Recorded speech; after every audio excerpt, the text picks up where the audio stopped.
3 months passed, and Marcus Chen began to notice that something was wrong with his life. Wrong in a good way, which made it even more confusing that it started with his ship. The persistent dream had always been difficult. The engine coughed. The navigation system glitched. The heating failed in the cargo bay at least once a week. Marcus had spent years learning every weakness, every trick to keep her flying.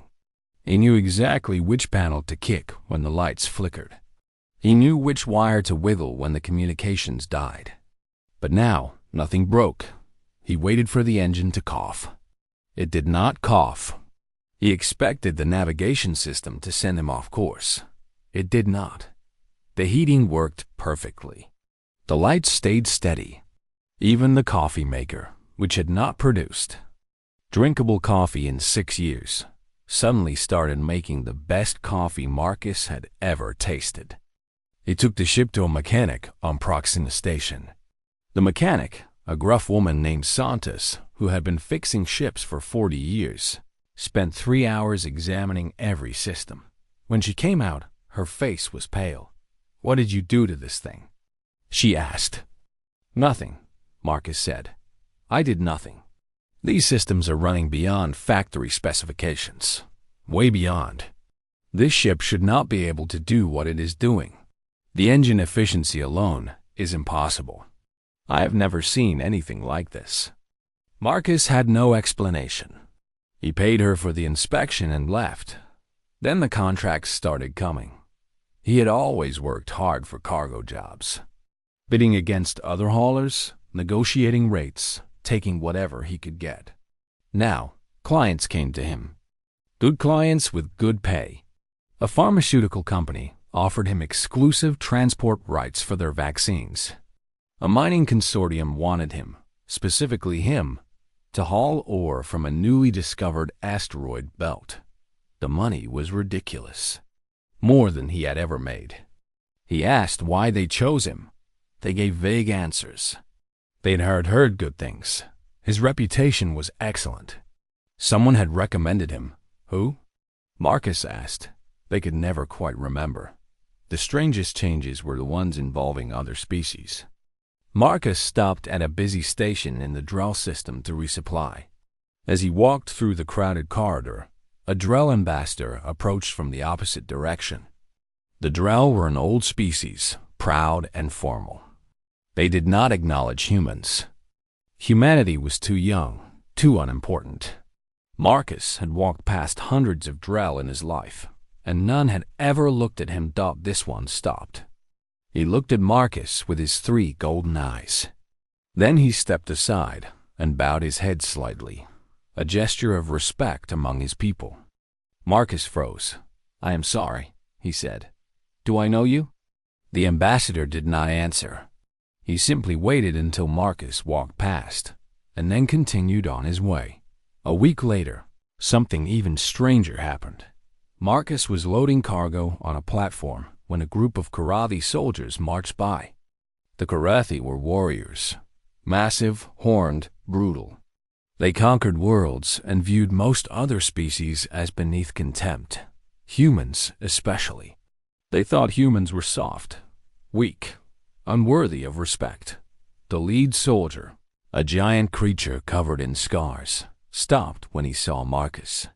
He turned and faced the human directly. Marcus prepared himself for trouble. The Karathi were known for starting fights over nothing, but the soldier did not attack. Instead, he placed his fist over his heart, a Karathi salute of honor, and inclined his great horned head. Then he walked away. Marcus stood there, cargo crate in his hands, completely confused. He started asking questions. At every station, every port, every cantina, he asked if anyone knew what was happening. Why were people treating him differently? Why was his life suddenly so easy? Most people had no answers, but some grew quiet when he asked. They looked at him strangely, as if seeing something he could not see. A few whispered that they had heard rumors, something about a search, something about the elder species looking for someone. Who? Marcus asked. Nobody knew. Or nobody would say far across the galaxy, in places Marcus had never been and could not imagine. Things were moving. The conclave of ascended minds met in their ancient halls. 12 species, each millions of years old, each wielding power that could reshape stars. They had guided the galaxy since before humanity learned to use fire. They rarely agreed on anything, but today they agreed on this. The Eternal Sovereign had returned. She had been gone for 3 centuries, wandering alone among the younger species, testing them as she sometimes did, watching how they treated the powerless. She did this every few thousand years when she wanted to remember what the young races were like, what they were becoming. Now she was back, and she had spoken of a kindness. Someone had helped her, she said. When she was hungry and alone and appeared to have nothing, someone had shared their food with her. She wanted to find this person. The description was vague. A bipedal species, relatively young, from somewhere near the galactic rim. There were countless possibilities. Billions of beings who might fit that description. But the Ascended had resources beyond measure. They began their search quietly, carefully, pulling threads across 1,000 worlds. They examined records. They followed trails. They asked questions in ways that left no trace. Somewhere out there was a being who had shown kindness to the ruler of the cosmos. The Sovereign wanted to know who they were, and slowly, very slowly, the search began to narrow. Marcus Chen continued his life, unaware that the most powerful beings in existence were looking for him. He hauled cargo. He drank coffee from his mysteriously improved coffee maker. He wondered why Karathi soldiers bowed to him. He did not know that everything was about to change. He did not know that sharing a bowl of bad stew in a forgotten station would reshape the future of his entire species. He was just a man doing his job, living his life, grateful that things seemed to be going well for once. The galaxy held its breath around him, and Marcus Chan did not notice. The station smelled like rust and old fuel. Marcus Chun had been to 100 places like this one, scattered across the edge of human space like forgotten coins. Kepler 7 was a waypoint, nothing more. Ships came here to refuel, to rest, to hide from whatever chased them. Nobody came here because they wanted to. Marcus sat alone in the cantina, a small room with metal walls and lights that flickered every few minutes. His bowl of protein stew sat in front of him, steam rising slowly. The stew was not good. It never was. But it was hot, and after 3 weeks of cold rations on his ship, hot food felt like a luxury. He was a cargo hauler. Had been for 15 years. His ship, the Persistent Dream, was old and tired, held together by patches and prayers. But she flew, and that was enough. Marcus moved supplies between colony worlds. Medicine, food, machine parts. Nothing exciting. Nothing dangerous. Just honest work for honest pay. The cantina was nearly empty. A Kreth merchant sat in the corner, his blue skin gleaming under the bad lights. 2 Valorian miners occupied another table, their stone-like faces showing no expression as they drank something thick and brown. Nobody talked. Nobody looked at anyone else. That was how things worked out here. You minded your own business, and you expected others to do the same. The door opened with a hiss of old hydraulics. Marcus looked up from his stew. A woman stood in the doorway. At least, she looked like a woman. Humanoid. 2 arms, 2 legs, a face with features in roughly the right places. But her skin had a shimmer to it, like light on water. And her eyes were wrong. Not wrong in a bad way. Wrong in a way that made Marcus feel like he was looking at something very far away. Like staring into deep space and seeing stars that died 1,000,000 years ago. She was thin. Too thin. Her clothes were torn and dirty, though something about the fabric suggested it had once been fine. Beautiful, even. Now it hung on her like rags. She took 3 steps into the cantina and then stopped. Her legs were shaking. Marcus could see it from across the room. She was exhausted. Starving, maybe. She looked around with those impossible eyes, and Marcus saw something he recognized. Fear, confusion, the look of someone who had nowhere to go and no one to turn to. She moved to the automated vendor on the wall. Her hands touched the screen, but nothing happened. No credits chip. No identification. The machine beeped once, a flat rejection, and went dark. The woman stood there for a long moment, staring at the screen. Then her shoulders dropped, and she walked to an empty table and sat down. She did not look at anyone. She just sat there, hands folded in her lap, trembling slightly. Marcus watched the other patrons. The Kreth merchant glanced at her once and then returned to his drink. The Valorian miners did not even look up. Nobody moved. Nobody spoke. Marcus understood. Out here, you did not get involved with unknowns. An unfamiliar species meant unfamiliar dangers. Maybe she was sick with something contagious. Maybe her people had enemies who would come looking for her. Maybe helping her would bring trouble that nobody needed. It was easier to look away. Safer. Marcus looked down at his stew.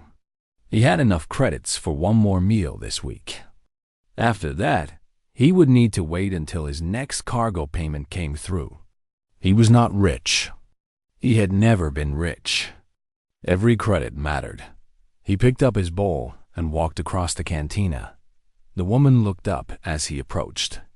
Those eyes fixed on him, and for a moment Marcus felt dizzy, like standing at the edge of a cliff and looking down. But he did not stop. He set the bowl down in front of her. She stared at it. Then she looked at him. Her mouth opened, but no words came out. Perhaps she did not speak his language. Perhaps she did not have a translator. It did not matter. Marcus pointed at the bowl, then at her. A simple gesture. Eat. He turned and walked back to the vendor. He pressed his thumb to the scanner and watched his credit balance drop to almost nothing. Another bowl of stew materialized. He took it and returned to his table. When he looked over, the woman was eating. Not fast, like someone who was desperate. Slow, careful, like someone who had forgotten what food tasted like and was trying to remember. Tears were running down her face, leaving faint trails that glittered like starlight. Marcus did not stare. He focused on his own meal and gave her privacy. When he finished, he glanced over again. Her bowl was empty. She was watching him. Those deep, strange eyes held something he could not name. Gratitude, maybe. Or something bigger than gratitude. Something that did not have a word in any language, he knew. She stood. Marcus expected her to leave, but instead, she walked toward him. He tensed slightly, unsure what to expect. She stopped in front of his table. For a moment, she just looked at him. Then she raised her hand and touched 2 fingers to her forehead. She held them there for a breath. Then she reached out and touched those same 2 fingers to his forehead. Warmth spread through his skull. Not painful. Not unpleasant. Just warm, like sunlight on skin. It lasted only a second, and then it was gone. He blinked. She was gone too. Not walked away. Not left through the door. Simply gone. The space where she had stood was empty. The air did not even stir. Marcus sat very still for a long moment. Then he looked around the cantina. The Kreth merchant was staring at the empty space with wide eyes. The Valorian miners had finally looked up, their stone faces showing something that might have been surprise. Nobody said anything. Marcus stood slowly. He picked up both empty bowls and returned them to the recycling slot. He walked to the door. He stopped and looked back once at the place where she had vanished. Then he shrugged. Strange things happened at the edge of the frontier. He had learned long ago not to ask too many questions. He had cargo to haul, a ship to maintain, and a life to live. Whatever had just happened, it was probably nothing. Just another weird day in a galaxy full of weird days. He left the cantina and walked back to his ship. The corridors of the station were cold and empty. His footsteps echoed on the metal floor behind him. Unseen and unfelt, something had changed. A thread had been pulled. A wheel had begun to turn. The universe had noticed Marcus Chun, and it would not forget. But Marcus did not know that. He just walked to his ship, started the engines, and flew away into the dark between the stars. He had work to do. 6 months after that day in the cantina, Marcus Chun flew his ship into a war. He did not mean to. The route through the border region between the Karathi hegemony and the Valorian republics was supposed to be safe. It had been safe for years. But things had changed in the weeks as he last checked the news. A dispute over mining rights had exploded into threats. Threats had become fleet movements. Now 2 of the galaxy's most powerful civilizations were pointing weapons at each other across a line of empty space, and Marcus was right in the middle of it. He saw the Karathi fleet first. Hundreds of warships, massive and dark, bristling with weapons that could crack planets. They filled his sensors like a wall of death. Then he saw the Valorian fleet.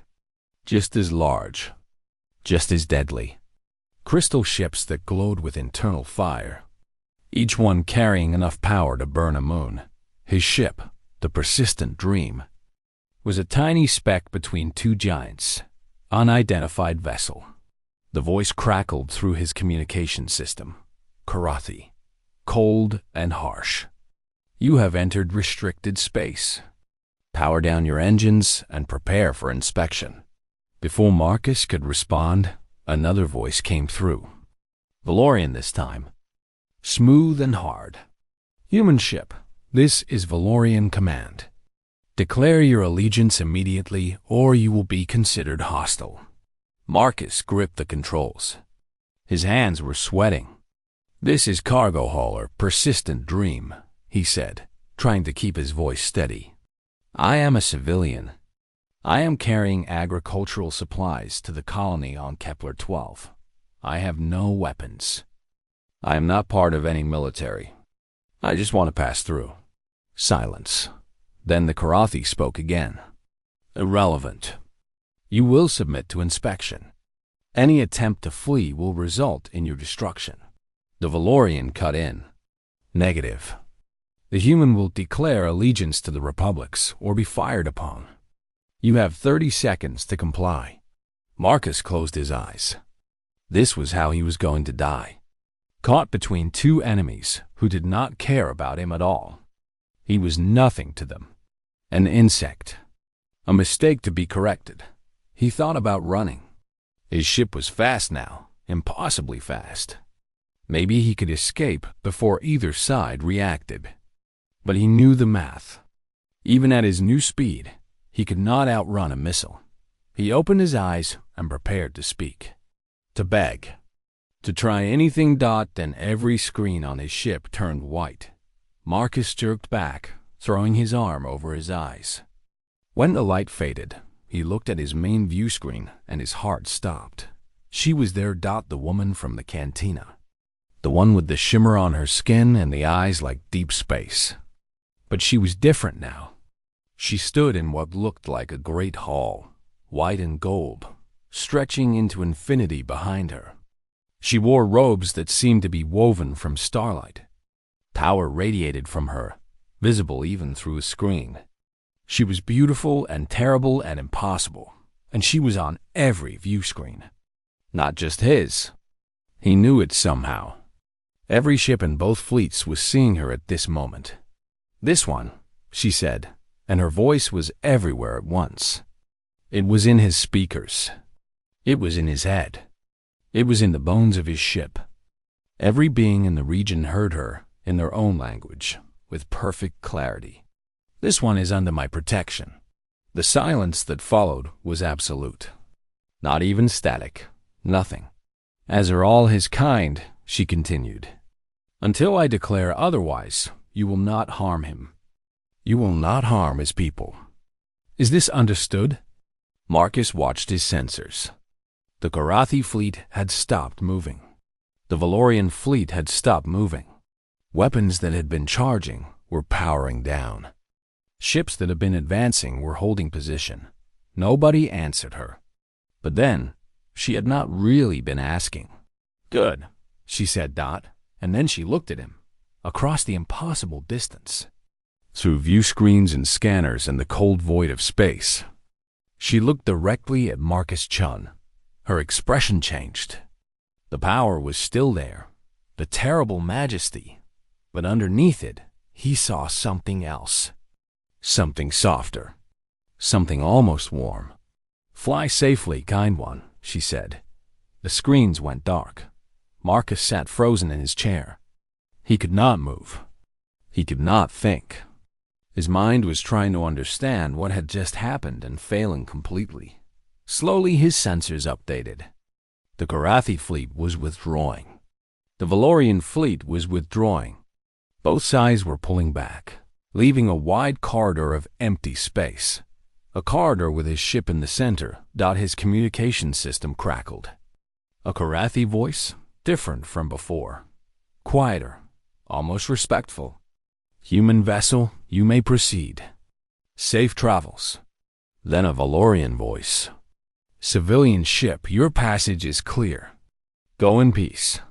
Marcus did not answer. He just sat there, staring at the stars, his hands shaking on the controls. She had saved him. The woman from the cantina. The starving stranger he had shared his meal with. She had appeared from nowhere and stopped two fleets with nothing but words. Who was she? What had he gotten himself involved in? His ship drifted in the silence between two armies.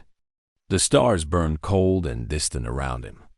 Somewhere far away, the most powerful beings in the galaxy were finalizing their search, confirming their suspicions, preparing to change everything. Marcus Chun, cargo hauler, ordinary man, sat alone in his ship and tried to remember how to breathe.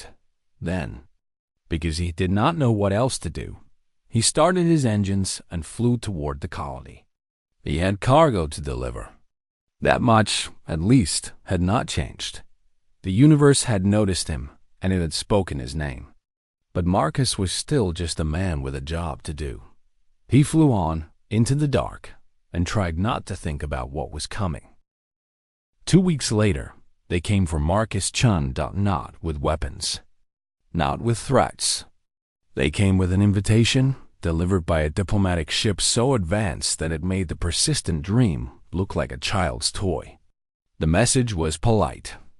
The United Human Territories requested his presence on Earth. Transportation would be provided. His ship would be cared for. It was not really a request. Marcus had never been to Earth. He had been born on a colony world and spent his whole life among the stars. Earth was a legend to him. The home world. The beginning of everything. The journey took 3 days. The diplomatic ship moved through space in ways Marcus could not understand. Stars blurred past. Distances that should have taken weeks vanished in hours. When they arrived, Earth hung in the viewport like a blue jewel. Marcus stared at it for a long time. So small, so fragile, so beautiful. They brought him down to Geneva, to the great hall where the leaders of humanity gathered. He was given clean clothes and a brief explanation. He would meet with the council. There would be representatives from other species present. He should be respectful. Nobody told him why. The hall was enormous. White stone and glass and light. Humans sat along one side, the presidents and ministers and generals who guided human civilization. Along the other side sat ambassadors from a dozen alien species, Drell, Valorian, Karathi, others. Marcus did not recognize. Species that humanity had only heard of in legends. They all turned to look at him. When he entered Marcus had never felt so small. He was guided to a seat in the center of the room. He sat down and tried not to shake. The silence pressed against him like a weight. Then the air at the head of the room began to shimmer. Light gathered. Colors swirled, and she appeared, not physically, a projection, huge and luminous, filling the space between floor and ceiling. But even as an image, her presence was overwhelming. Power and age and wisdom beyond measure. Those eyes, deep as galaxies, looked out at the assembly. The Eternal Sovereign, someone whispered. The words spread through the room like wind through leaves. The Eternal Sovereign herself. Marcus felt dizzy. The Eternal Sovereign. He had heard the name. Everyone had. She was the ruler of the ascended species, the oldest and most powerful beings in the galaxy. She had guided civilization for 40,000 years. She had ended wars that threatened to destroy everything. Her word was law across 100,000 worlds, and she was the woman from the cantina, the woman he had given his soup to. I have wandered among the younger species many times, she said. Her voice filled the hall, gentle and vast. I make myself weak. I appear as a refugee, a stranger, someone with nothing. I watch how people treat me. It tells me much about what they are becoming. The assembly listened in perfect silence. I have been ignored, she continued. I have been exploited. I have been threatened. Many species show their worst natures when they believe no one is watching. When there is no reward for kindness and no punishment for cruelty. She paused.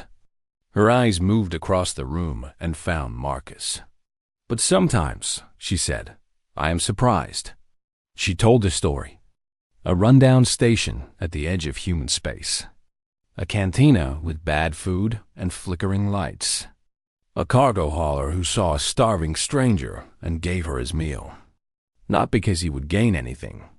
Not because he knew who she was. Simply because she was hungry and he had food. He spent his last credits to feed me, she said. He did not ask questions. He did not expect gratitude. He simply saw someone in need and helped. Marcus wanted to disappear. He wanted to sink through the floor and vanish. Every eye in the room was on him now. I have watched your species for a long time, the Sovereign continued. You are young, impulsive, often foolish. You make many mistakes. A faint smile crossed her face. But you are also capable of this. Of kindness without calculation. Of compassion without reward. She raised her hand, and the gesture seemed to make the air itself shimmer. Humanity is hereby granted ascendancy rights, she declared. Your territory is under sovereign protection. Your people may travel freely among the elder races. Your knowledge will be shared. Your future will be guided. The room erupted. Shouts. Gasps. Some humans were crying. Some aliens were staring in disbelief. This was unprecedented. Species waited millions of years for such recognition. Most never received it at all. And humanity had earned it because one man shared his dinner. The formal proceedings took hours. Speeches were made. Documents were signed. History was written in real time. Marcus sat through all of it, numb and overwhelmed. When it finally ended, the crowds began to disperse. Ministers and ambassadors filed out, already talking about what this meant. What would change? What opportunities had opened? Marcus stayed in his seat. He did not know where to go. A door opened nearby. A small door, not the grand entrance. A woman walked through it. She was not a projection now. She was real, solid, standing in front of him in simple white robes. The shimmer was still on her skin. The depths were still in her eyes. But she seemed smaller somehow, more present. You seem troubled, she said. Marcus looked up at her. The ruler of the cosmos.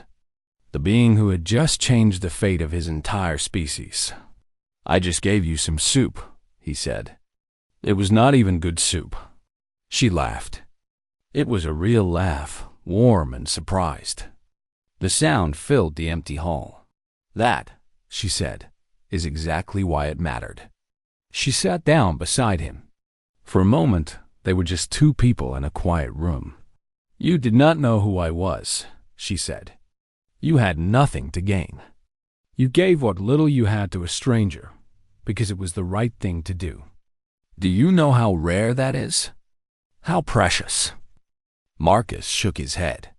"In 40,000 years," she said softly, "I have seen empires rise and fall. I have watched species destroy themselves and each other. I have seen cruelty beyond imagination and selfishness beyond measure." She looked at him with those ancient eyes. "But I have also seen this. Small moments of grace. And they are worth more than all the rest." She stood up. "Your people have much to learn," she said, "and much to teach. I believe you will do well." She began to walk away. Marcus called after her. "What happens now? To me?" She turned back and smiled. "Whatever you want," she said. "You have earned that much." Then she was gone, and Marcus Chun sat alone in the great hall on Earth, wondering what he was supposed to do with the rest of his life. 5 years had passed since the day humanity joined the Ascended. The galaxy was different now. Human ships traveled routes that had been forbidden for millennia. Human scientists worked beside researchers from species so old they remembered when the stars were young. Human colonies grew under protection that made them nearly untouchable. Diseases that had killed millions were cured with knowledge freely shared. Technologies that humanity would have taken centuries to develop were given as gifts. It was a golden age. Everyone said so. But the biggest change was not in technology or territory. It was in something harder to measure. The story had spread. Every species knew it now. The human who fed the sovereign. A cargo hauler, ordinary in every way, who gave his last meal to a starving stranger. Who did not know. Who did not expect anything. Who simply helped because helping was right. The story was told in cantinas and councils, in schools and temples, in the quiet spaces where beings of all kinds wondered about their place in the universe. And something strange began to happen. On a frozen world in the Drell system, a merchant stopped to help a stranded traveler. "I thought about the human," he said later. "I thought about what he did. On a Karathi warship, a soldier shared his rations with a prisoner. His commander demanded to know why. 'We are warriors,' the soldier said, 'but we can also be kind.' On a station at the edge of nowhere, a Valorian crystal singer paid for a stranger's meal. When asked why, she simply smiled. Small moments. Tiny ripples in an ocean of stars. Not everywhere. Not all at once. The galaxy was still full of cruelty and selfishness and fear. But something had shifted. A door had opened. Beings who had never considered kindness began to wonder if maybe they should. If a simple human could move the eternal sovereign herself, what else might be possible? Marcus Chun knew about the stories. He heard them from time to time in ports and stations and cantinas across the galaxy. He always felt embarrassed when people recognized him. He did not want to be famous. He had never wanted that. They offered him everything. Governments wanted him as an ambassador. Corporations offered him fortunes. Universities wanted him to teach. Religious movements wanted to make him a symbol. He refused it all. Instead, he asked the sovereign for one thing: to be left alone, to go back to his life, to haul cargo and fly his ship and be ordinary. She had granted it. More than that, she had given him a gift. His ship would never need repair again. He would always find fair winds between the stars. And his name would be kept quiet, known only to those who truly needed to know. "You are a strange man," she had told him. "You could have anything. You ask for nothing." "I have everything I need," he had said. She had smiled at that. The smile of someone very old, seeing something very rare. So Marcus flew on. Year after year, station after station, cargo run after cargo run. His ship hummed with impossible perfection. His routes were always smooth. He made a good living, neither rich nor poor. And sometimes, in cantinas and ports, he would see something that made him pause. A stranger helping another stranger. A small act of kindness with no audience and no reward. A moment of grace in a cold universe. He never said anything. He just watched and remembered and felt something warm in his chest. Tonight, he sat in a cantina much like the one where everything had started. Different station. Different sector. Same bad lights, same tired metal walls, same smell of old fuel and recycled air. His bowl of stew sat in front of him. The stew was not good. It never was. But it was hot, and that was enough. The door opened. A young alien entered. Marcus did not recognize the species. Thin, trembling, clothes torn and dirty. The same look in the eyes. Fear, confusion, hunger. The alien moved to the vendor. The vendor beeped. Rejection. No credits. No food. The alien stood there, shoulders dropping, hope fading. Marcus watched the other patrons. A few traders, some miners, a mechanic. None of them looked up. None of them moved. The galaxy had changed, but not everywhere. Not all at once. Marcus picked up his bowl. He walked across the cantina. The alien looked up at him, eyes wide and afraid. Marcus set the bowl down. Here, he said. Eat. The alien stared at the bowl, then at him, then back at the bowl. Slowly, carefully, the alien began to eat. Marcus returned to the vendor. He bought another bowl. He went back to his table. He ate his stew and did not stare. When he glanced over, the alien was crying. Silent tears running down a strange face. Some things never changed. Some things never should. Far away, in halls of light and power, the eternal sovereign smiled. She saw everything in her own way. She watched the small moments and the quiet kindnesses. She watched the ripples spread. She had ruled for 40,000 years. She would rule for 40,000 more. She had seen the rise and fall of 10,000 civilizations, the birth and death of countless stars. But this was what she would remember. Not the fleets or the treaties or the grand proclamations. This, a man in a cantina, sharing his food with a stranger, asking for nothing, expecting nothing, simply being kind. This was what made the universe worth tending. This was why she still believed. Marcus finished his stew. He stood, returned his bowl, and walked to the door. The alien watched him go with those wide, grateful eyes. Thank you, the alien whispered. Marcus paused. He turned back, just for a moment. Pass it on, he said. Then he walked out into the station corridor, back to his ship, back to his life. An ordinary man in an extraordinary universe. A cargo hauler with work to do. Behind him, the alien sat quietly, thinking about what had just happened. Thinking about kindness. Thinking about how the universe might be a little less cold than it seemed. The ripples spread outward. They always did. And somewhere among the stars, the eternal sovereign watched and waited and smiled. The end.